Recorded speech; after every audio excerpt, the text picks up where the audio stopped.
it's pretty hard to quantify really how much this day means to our program. And because it means so much to our program, it has to mean equally as much to me personally.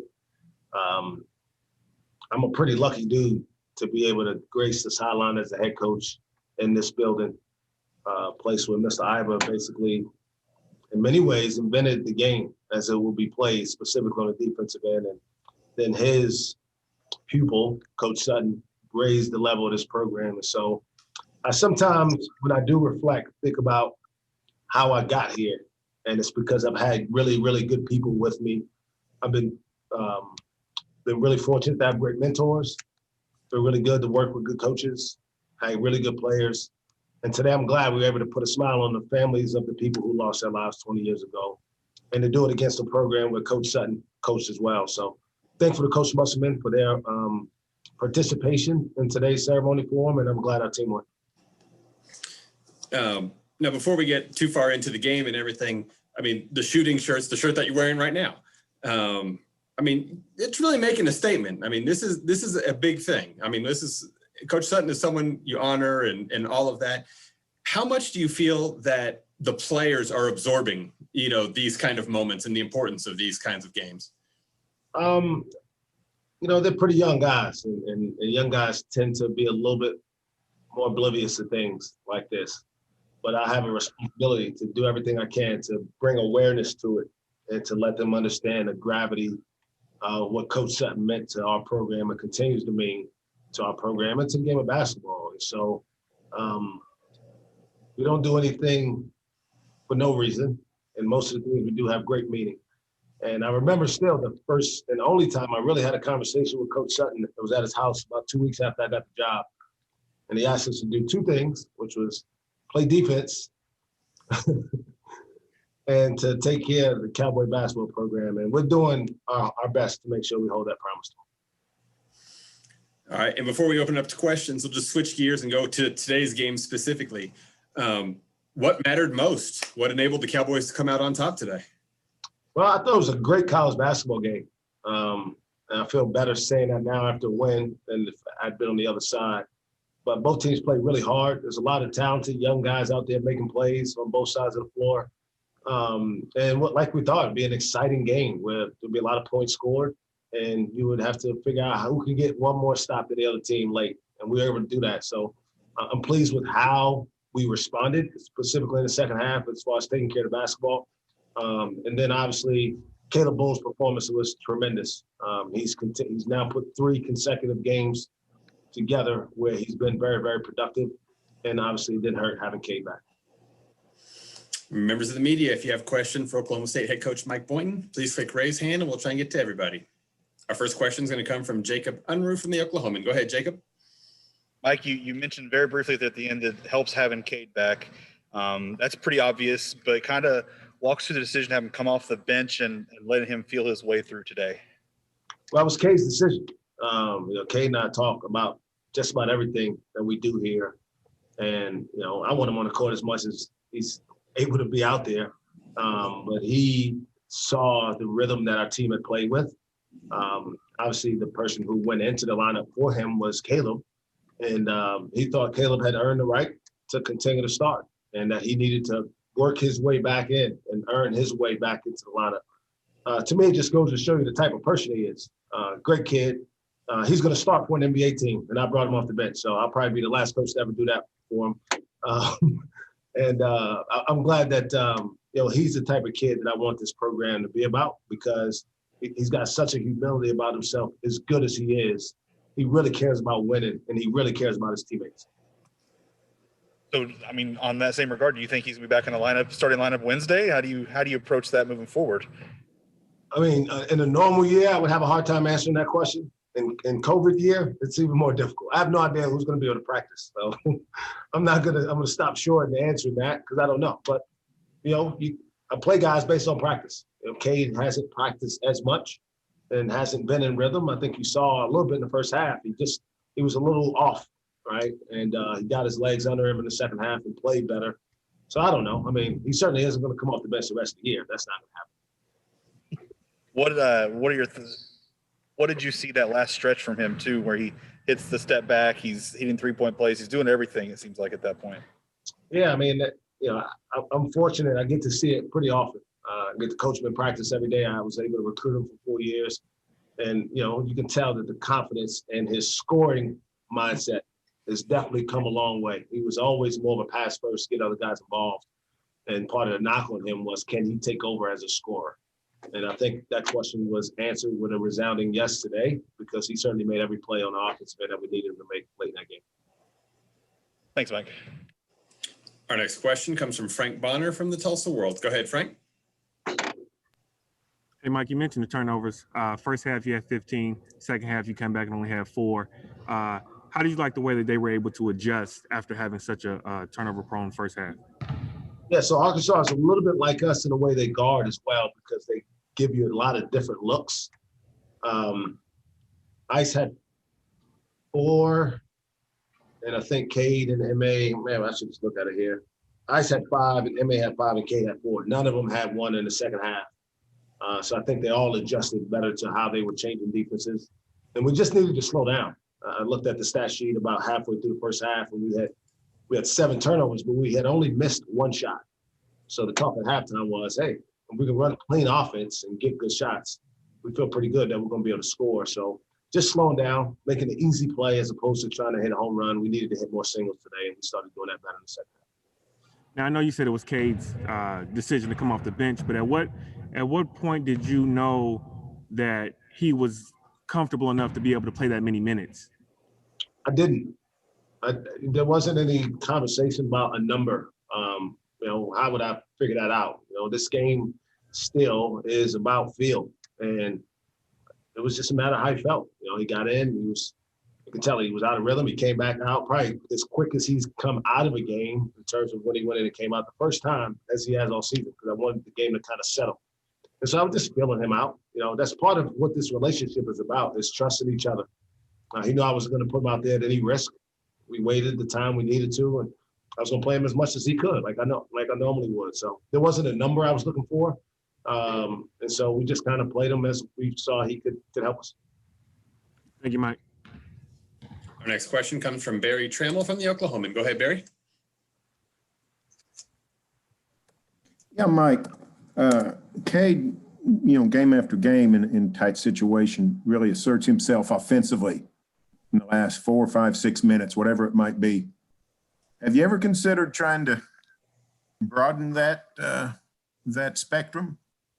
Or is that just something that just needs to happen late in games? I mean, he's our best player, and certainly one of the best players in the country. So when we get in those situations, he's going to be probably option 1, not necessarily shoot, but to make the play. The thing about it is we're trying to strike a balance between how the other guys can take some of that off of him. We also need Caleb to get going, and he's playing well. And MA's doing a lot of really good things. So just from game to game, Harry, you just adjust to how you think you're going to be guarded. I think you want to put him out there and ask him for the shot. That's really not who he is. So we need him to be a little bit more assertive early in games, but I don't know if it's going to come at the expense of having other guys who maybe aren't as equipped to just go get it on their own late in the game as he is, if that makes any sense. Thanks. Our next question comes from Marshall Scott from Pistols Firing. Go ahead, Marshall. Yeah, Mike, I talked to the 2 guys about the end of half play where you guys were able to steal a bucket with 0.6 seconds left. Can you kind of walk me through that play from your perspective? Yeah, it's a play we run all the time. We hardly ever look for that option. I think it's still like once a game. The guys tell me it's never there. I don't ever believe them. But I think with the time, they knew we didn't have much of a choice to go to the other option, which is basically throw the ball in the half-court area and look for a ball screen. And then you got a guy who's really smart and capable of making a play, taking the ball out. And I don't know if you could have made a more perfect pass. And then you got a guy who can catch it with good hands and finish. So it's really – we only have 2 side out-of-bounds plays, so that's one. We run that one on that side of the floor, probably giving away too much now. And we run one other one on the other side of the floor. And that's literally all we ever do. And then what is different about Caleb in this stretch? Obviously, it seemed like having the two posts kind of helped them a little bit whenever Cade was out. But is there something that you've seen through film or even today that you've noticed that Caleb's doing differently that's making him perform a little bit better? I think he's playing with a little bit more clarity. I think he admitted that his mind wasn't focused on the right things a couple of weeks ago. And it's hard to play this game, especially when you're relied on to do a lot of other things without having the ball in your hands. So if you're frustrated about things that don't matter, it's really hard to, because a lot of his job is to help his teammates first. And if you're worried about how things are going for you too much, it's hard to do that. And so he seems to be more engaged as a teammate. And I think that's helped him have more individual success, which then in turn is helping our team as well. And then turnovers were a big issue the other night as well. It happened again in the first half. You mentioned kind of just slowing down. Is that kind of what you got based on the film of the last game? It's just you guys need to slow down a little bit? Yeah, we need to slow down. I watched the game after when we got stuck in Ames. I watched it in the hotel that night, and I immediately told one of the managers to take it off my computer and never put it on because I couldn't watch it again. I usually watch a game like 3 or 4 times. That one I did not. But I knew that we had to clean up offensively. But again, part of it was they're changing defenses. You got to give them credit. They were pretty scrappy. They're pretty active length-wise, just like we are. And a lot of turnovers were forced. But some of them were sloppy, and we got to clean those up as we move forward. And then it seems like you guys have drawn more charges. You've had a team full of slashers this year. It seems like you guys have gotten more charges taken. Is there something that you can do about that, or is that just are you just going to pick up a couple of those a game? You trying to get me to talk about officiating? No. I'm just saying that you guys as a team this year have maybe drawn a little bit more charges, like jump stops. Is there anything that you can coach, or do you want them to keep being aggressive when going to the basket? I got to coach better. I do. I mean, it's something you got to drill over and over and over again. With a young team, you can't cover it all. It just takes time. It is what it is at this point. It's one of the areas we got to get better at.